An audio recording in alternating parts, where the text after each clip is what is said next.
What's up, guys? Mulix here. Back in the truck. I got the truck back. $1,160 after tax.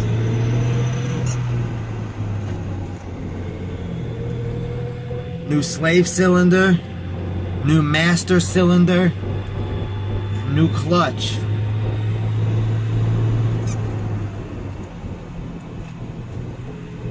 Unfortunately, in this truck, the slave cylinder's in the bell housing, so the transmission had to be dropped just to do the slave cylinder. A slave cylinder is only like a $60 part, $120 with labor.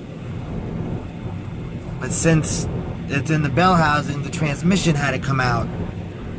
So, since the transmission came out, you might as well check the clutch and see how the clutch looks, because I bought this used. I don't know how the clutch was. The clutch felt good. So it turned out the clutch disc itself was okay. It had a lot of life left on it, a decent amount of life left on it. But the pressure plate was all fucked up. It's like whoever worked on it last was just throwing parts in there. Nothing really was like, the same, it wasn't the right parts. Like, it worked, but it wasn't, the right parts. So I replaced the clutch, because let's say I kept that clutch in there 4 months from now, something happens and I gotta put a clutch in, I gotta drop the transmission again and spend another $500 for the train to come in and out. So I just did it now. I got a nice new Luke clutch, L-U-K, Luke clutch. But I ran into a problem. There's a new rod now, a whole new rod assembly, a whole new pedal thing. And the switch, when you push down the clutch pedal in this old truck, there's a switch on the rod that moves, slides, the rod goes through the switch. So when you push the clutch pedal to the floor, the switch moves up and it moves into position where it hits the switch, and when you turn the key, it starts. Everyone knows when you turn the key and you push the clutch down, that's how to start a manual, vehicle. You push the clutch and you turn the key. But the switch wasn't tripping when you push the clutch in, because the new rod is longer, or however it was. So even though the clutch was pushed in, the switch wasn't sliding all the way. It had to go up a little more. So I had to reach under by hand to start the truck and pull the switch up by my hand, pull it up, then turn the key. That's kind of a pain in the ass, especially when you're on your hill, because I can't hold the brake and reach at the same time. So I went to Home Depot and I got a piece of tubing, and I cut about, like an inch, or like 2 or 3 inches of tubing off the thing. Customer service did it for me. I didn't have to buy the whole roll. So I took the tubing, I cut the tubing, so it would open, and it was nice and stiff. So even though it was cut open, it still closed nice and tight. So I pulled the switch up and I put the tubing over the rod, so the rod would go through the tubing. And now the tubing is as long as the gap, as long as the switch had to slide. So now the switch is always pulled up into position to start the truck. So I don't have to even push the clutch now to start the truck. If it's in neutral, just turn the key like a regular car and it starts. So that's a way of bypassing the switch. Normally when you want to bypass a switch, you got to splice it and cut it and bypass it like that. But this was like another way to do it.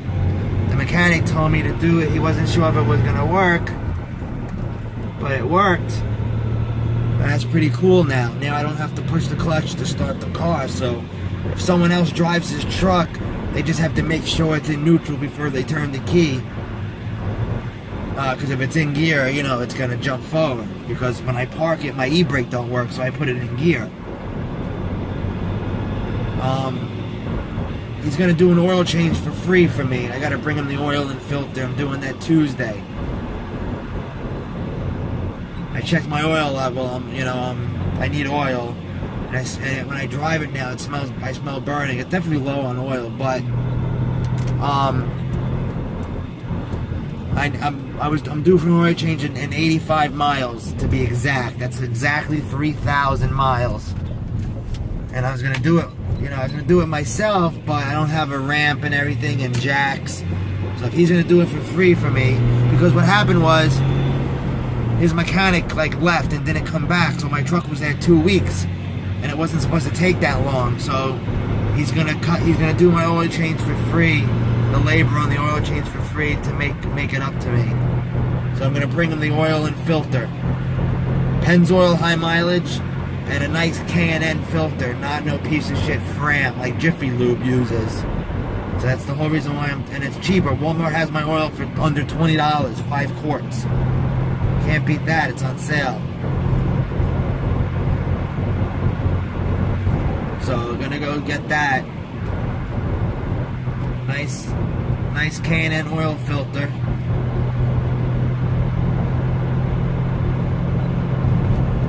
And we'll do my oil change for me. The truck will be running nice with new oil, fresh oil. Conventional oil to change every 3,000 miles. Especially in an old truck like this. But shift's nice. Shift's nice and smooth. Just need to get some new. I need to get some used tires on here. These tires are shot, man.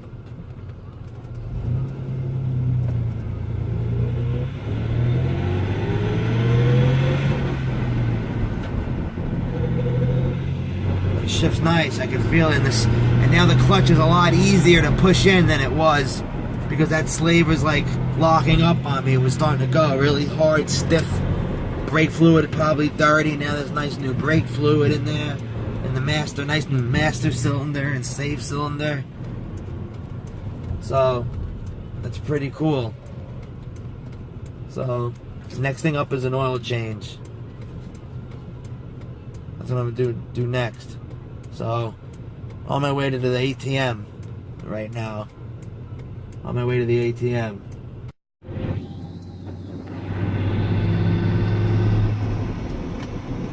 Alright, we are driving to Taco Bell for a couple of tacos, I think. And we're in the truck. So again, it's the same vlog, but in case you weren't listening when I was talking about it last time, I just spent $1,162 with tax to get this truck back on the road again. For the people that didn't know really what's going on, the other day I drove home from work and everything was fine. Drove home, no truck didn't feel weird or anything. Everything was like it always is when I drive this truck.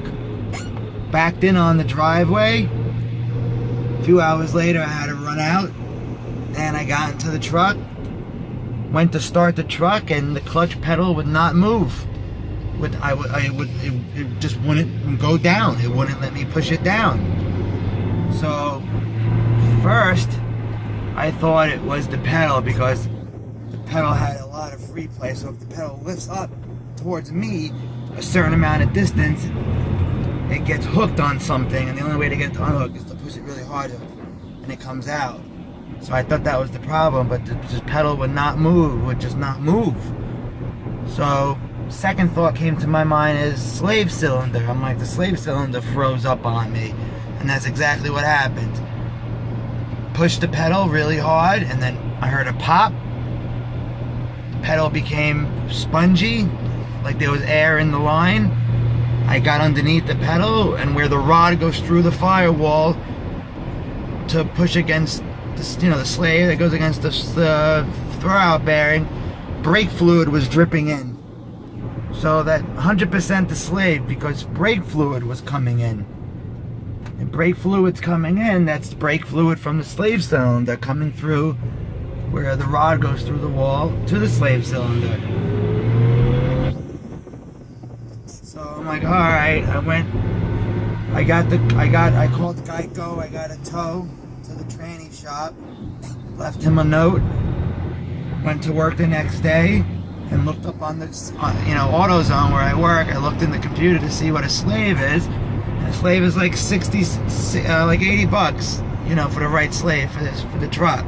$80 with labor, probably like $120 to put the slave in. I was like, all right, that's not too bad. I'll probably do the slave, So, mechanic looked over the truck, called me with some bad news. The slave cylinder on this truck, which I read about, I just didn't know if my year was included, because what I read was like a 96, this is a 99. So I thought maybe Chevy did away with that design, but they didn't do away with that design. The slave cylinder in this truck, some of you are probably already saying it, is located in the bell housing. Oh my God. In the bell housing, how stupid. What a stupid design.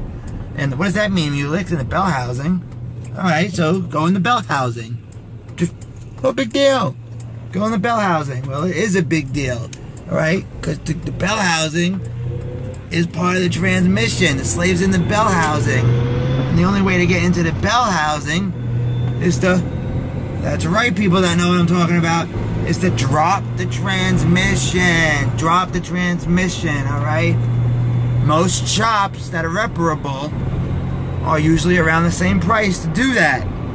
$250 to drop the transmission, $250 to put back the transmission, alright? So the pull a transmission is $500 on top of the $120 for the slave. That's $620 just to do the slave cylinder because of where the slave is located with this poor design. Alright? Now what happens when you drop a transmission in a manual transmission car or truck? That's right. You most likely replace the clutch too. Because if your clutch is already kind of worn, even if it's only halfway worn, 4 or 5 months from now you might need a new clutch. And now you gotta spend another $500 to drop the transmission again. And pay for the clutch. So it only makes sense to do the clutch now. So they looked at my clutch. This guy's really nice, honest guy. Wasn't, not bullshitting me, fucking me or anything like that. He said, I told you, I'm like, listen, I don't think the clutch is bad. The engagement is good. It doesn't slip. It doesn't grind. See, reverse doesn't have a synchro, alright? So if you think your clutch is going out, all you gotta do is push it down, push in your clutch pedal, and try to go into reverse. If it grinds, then chances are you got a worn clutch because there's no synchro on reverse. So there's no help. Alright, so if you got no clutch and it grinds in reverse, that means your clutch isn't disengaging all the way when you push on the pedal, and your clutch is kind of shot. Alright, so I said, listen, there's no slipping, because I know signs of a bad clutch. I've encountered it with my Tiburon, because the Tiburon slave cylinder had a stupid thing inside of it that made them fucking wear out quicker. It's supposed to help engagement, but in reality, it just wears out quicker. A lot of people have Tiburons know what I'm talking about, slave cylinder mod. So, when I had my Tiburon, brand new 2006 Tiburon, 16,000 miles on a brand new car, and my clutch was completely worn out. So, I had to get, so I know about that, alright? So, after inspection, he's like, yeah, your clutch looks pretty good. I said, yeah, I thought so. He's like, it has a pretty decent amount of life left on it. But he didn't like the way my pressure plate looked. The guy that owned the truck before me had his, backyard people work on this truck a lot. And they probably put a disc in there and a pressure plate that didn't really go with that clutch. And the pressure plate was fucked up looking. And he wasn't lying to me just to make money on the clutch. He's trying to save me money. He cut me a good deal. $11.62 for everything is actually a good deal, alright? Replace the slave cylinder, replace the master cylinder, because when you do a slave cylinder, you normally do the master too. It goes hand in hand. You might as well. Even though the master cylinder is located at the top of the engine, I didn't have to do it, but it was cracked, so he did it. Alright? Flywheel was okay. Didn't have to cut the flywheel, just cleaned it up a little bit. So, master, slave, and a nice new Luke clutch. $1,070 plus tax. Usually a clutch job alone can cost $1,000, $1,100. So that's not a bad deal at all. Alright? So, unfortunately, his mechanic had a death in the family, and he wasn't there. For 2 weeks it took to get this truck back. They didn't start working on it till this past Wednesday.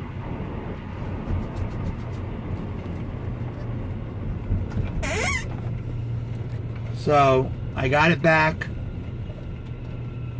Clutch feels really good. My old clutch, the pedal was really stiff. It had a lot of resistance to push it down. This one pushes in and out like butter. You know why? Because the slave cylinder's new. Everything's pushing nice and new. It's nice and easy. It feels like a hydraulic clutch, even though it's a cable clutch. It almost feels nice and light like a hydraulic clutch. Other than that, I mean, on top of the money, it is what it is. The only thing left to do is get the HC charged, charge the AC, and put that stuff in it that stop the leak, so I get cold air, because now we're coming into the summertime. I actually want to go look at motorcycles and see if I can get a leftover 2014 or 2015 leftover 2015 14, because I get it out the door for like $6,000-$7,000. That's like $80-$90 a month for a Super Sport. That's a really good deal.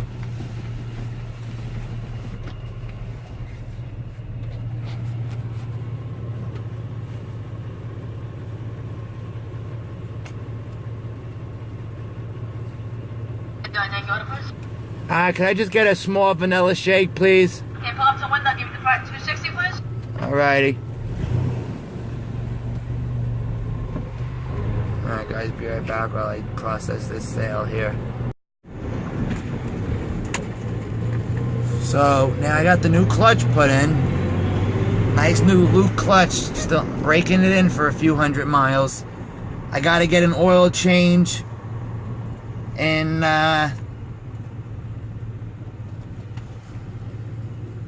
let me see here, 45 and 55.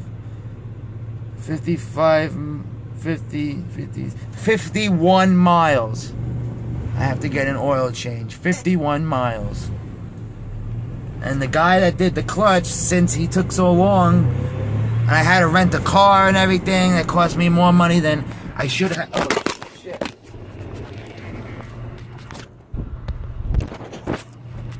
I had to rent a car, which I shouldn't have to do. I should have been done by the end of the first week when my uncle was driving me to work. So he didn't really give me anything off the bill. So he's gonna do the oil change for free. I'm just gonna bring him the oil in the filter, which I was gonna do myself anyway. I wasn't gonna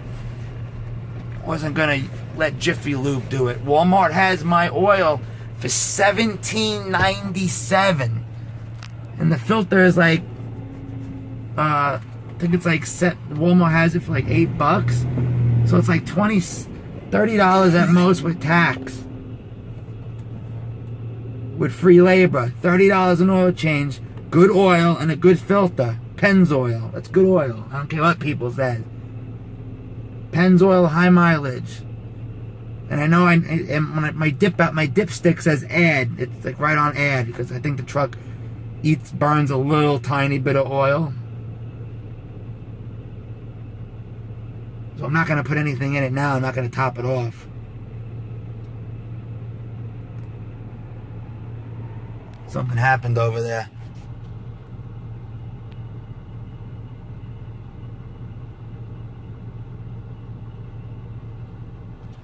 So I'm going to bring in the oil and filter. And I also bought this stuff in a can I sell at work.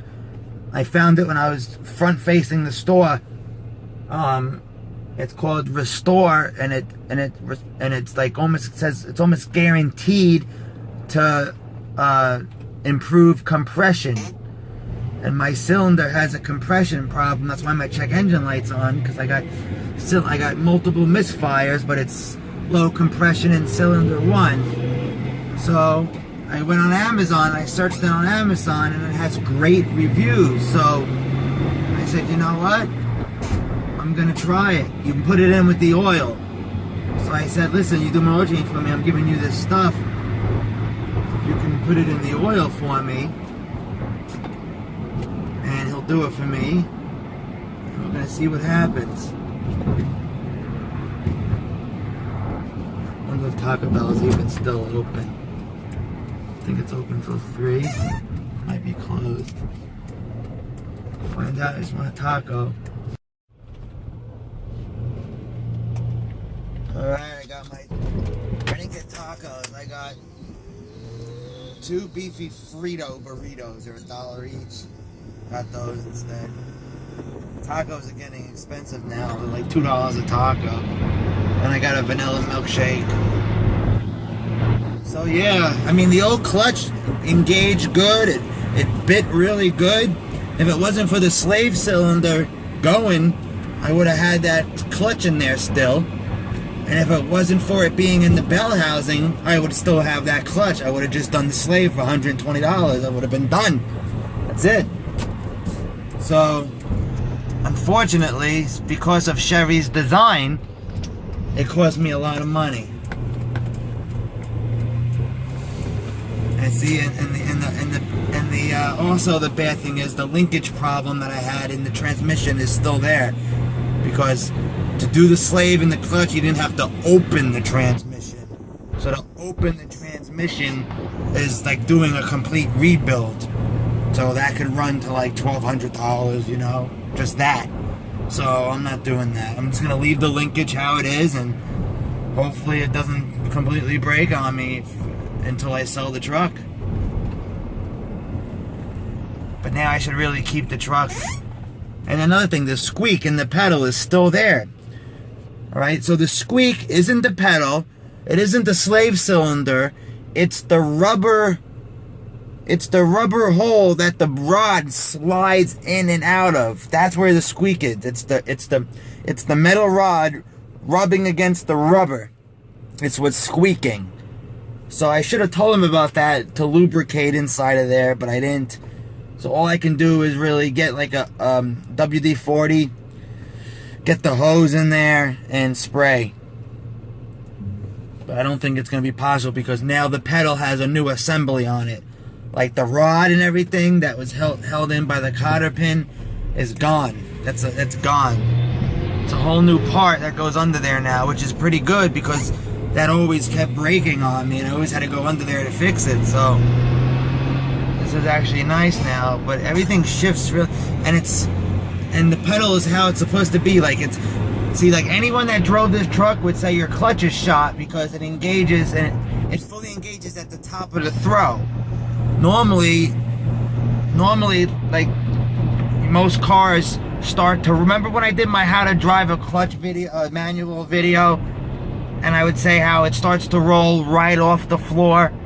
Well, that's not the case anymore in this particular car, in this truck. The proper engagement in this truck is where it is now. There's no engagement on this pedal either. This is just how it is. But now it's at the top, which kind of sucks because my leg has to come higher up to get my foot on the pedal, so my knee kind of gets bothered since it's such a small cab in here and everything, you know. But now, I mean, the other clutch felt good, but this one feels really good. Just the way it shifts, just the way like just the pedal is so lighter now. It's like no effort at all, you know. And since the engagement is higher up, I don't have to push the pedal all the way to the floor to disengage the clutch. I could just push like a quarter way down, and that's enough to get it to shift. So shifting is very easy. Only got to push down maybe like 3 or 4 inches to shift. It's hard to explain, but if you drive manual, you know what I'm talking about.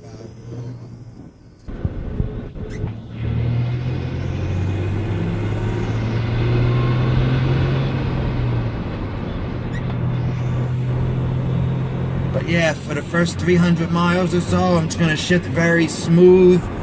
I did a couple of downshifts from like 4th to 3rd, 3rd to 2nd. Just very, very few.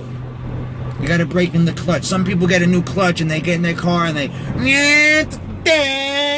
and they just slam into the fucking gears and they dump the clutch like a motherfucker. You don't do that on a brand new clutch. It's like when you get new brakes. You brake slowly and lightly and you wear in the pads. Same thing with a clutch. You break it in.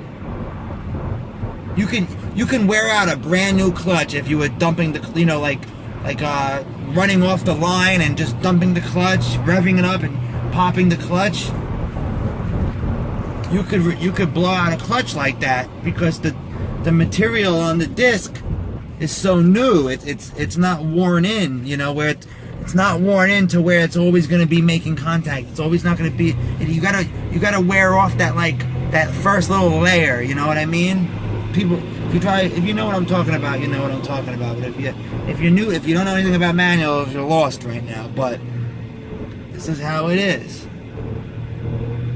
Gotta break it in. Not that I'm saying once it's broken in, I'm gonna race off the line because these tires are shot anyway, and I could fucking, my whole front end could fall out probably if I did something like that. My linkage might snap. The tranny's too old, and it's not to be doing stuff like that. Alright guys, I ate my burritos, had my milkshake. That was, 3 hours ago. It is now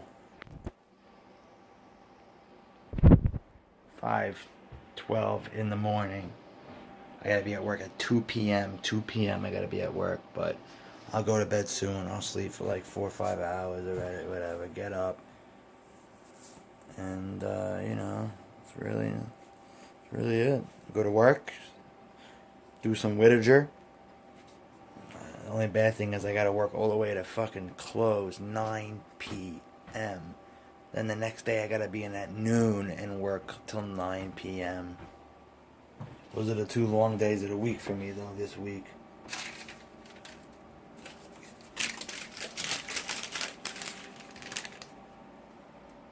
Two to close tomorrow, 12 to close Tuesday, 11 to 3 on Wednesday, 4 hours. Thursday 8 to 6. I'm off on Friday, and then 8 to 5 on Saturday. And then I gotta see what the new schedule has for me. But Wednesday's gonna be cool. 11 to 3, out of there. See ya. Tuesday I get my oil change done. Can't wait for that. The stuff I was talking about that compression stuff. Well, first of all, I went in there to the other location today and I bought Marvel Mystery Oil. You drink this stuff. No, I'm joking. You can add this to the oil too if you want. You don't mix both. It's like a fuel injector cleaner, but different. What does Marvel... Well, let's read the top, okay? Since 1923, my great-grandparents were 5 years old then when this stuff came out.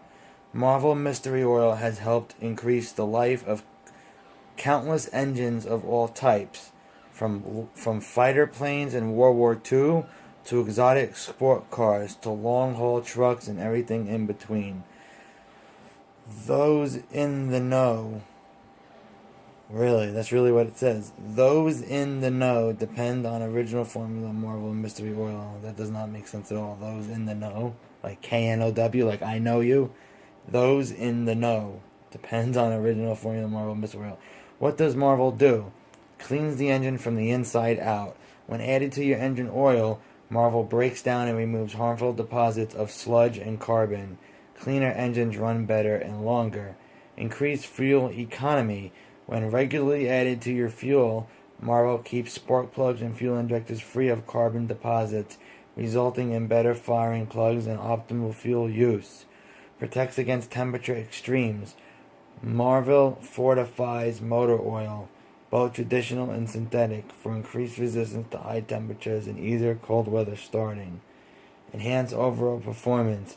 Regularly use Marvel in fuel for a smoother, quieter engine. I'm going to be pouring this in the gas tank to see if it can get me better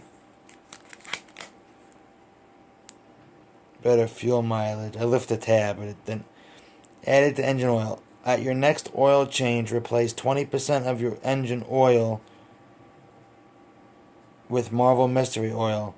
For example, if your engine has a 5-quart oil capacity, replace one of the quarts with a quart of Marvel Mystery Oil. So that's kind of like you do with the Lucas oil stabilizer. I don't know if I would do that. I'm not going to replace a quart of oil for this. This stuff's like water. That's not oil. I don't think I would trust that. Lucas is a stabilizer. This is not going to thicken the oil, so I wouldn't do that. I would just add this to the oil, but I'm not doing that. I'll show you what I'm adding to the oil after I read this next thing. Add it to fuel. At every fill-up, add 4 ounces of Marvel Mystery Oil to every 10 gallons of gas or diesel. 10 gallons. So my truck is about 12 gallons to fill. It's an 18-gallon tank, but it clicks at like 12. Maybe it's not an 18-gallon tank. An average passenger car tank is 15 gallons, so you would add 6 ounces at every fill-up. Regular use can lead to improved fuel economy. This diesel fuel additive does not comply with the federal ultra low sulfur content requirements for use in model year 2007 and newer diesel motor vehicles, or model year 2011 and newer diesel non-road equipment engines. This product contains a chemical known to the state of California to cause cancer or birth defects. Wow. So 4 ounces, I'll put 5 ounces, and there's a thing right on here how many ounces it is. So 4 ounces, see on the side? 4 ounces, the one at the bottom. This one right there, the very first one. 4, 8, 12, 16, 18, 20. So the 4, I gotta pour up to that first one in. It doesn't seem like a lot, so I'm going to go 8 ounces. I'm going to put 8 ounces in. Okay? Now that other stuff I was talking about is right here. Restore. Engine restorer and lubricant. 8-cylinder formula. Restore compression. Restore horsepower. Restore engine life, reduce oil consumption, add to engine oil. I want to try this stuff, alright, because my truck is old and the old owner didn't really take good care of it. So I am burning a little oil, apparently, because I did my oil change just about 3,000 miles ago, and when I checked the oil yesterday, it said add. The dipstick was wet right where it says add, so I'm low on oil. When I drive it and I stop, I can sometimes smell something smell burning. So I think my engine is thirsty for oil. On the back of this, we're gonna read what it says. Okay. Friction and heat gradually wear out cylinder walls, causing compression loss and combustion blow-by. This robs your engine of power and causes excess oil and fuel consumption in older high-mileage cars. Engine restorer and lubricant with CSL works to improve engine performance by restoring and balancing compression to near optimal levels. That means more horsepower, less oil consumption, better mileage, and maximum engine performance. Sorry, I'm reading this through the camera, not looking at the can. Independent tests prove that Restore works to increase compression in high mileage engines. If your car has over 50,000 miles, which mine does, we guarantee an increase in compression or your money back. Restore is a high performance lubricant that is compatible with conventional and synthetic motor oil. It is effective in both gasoline and diesel engines. For more information, please visit RestoreUSA.com. Directions: shake well before using. Add Restore to engine oil. Use Restore at every oil change.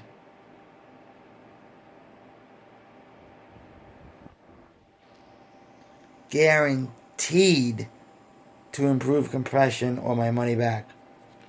Because when you shake it, it thickens up. So this stuff it has great reviews on Amazon.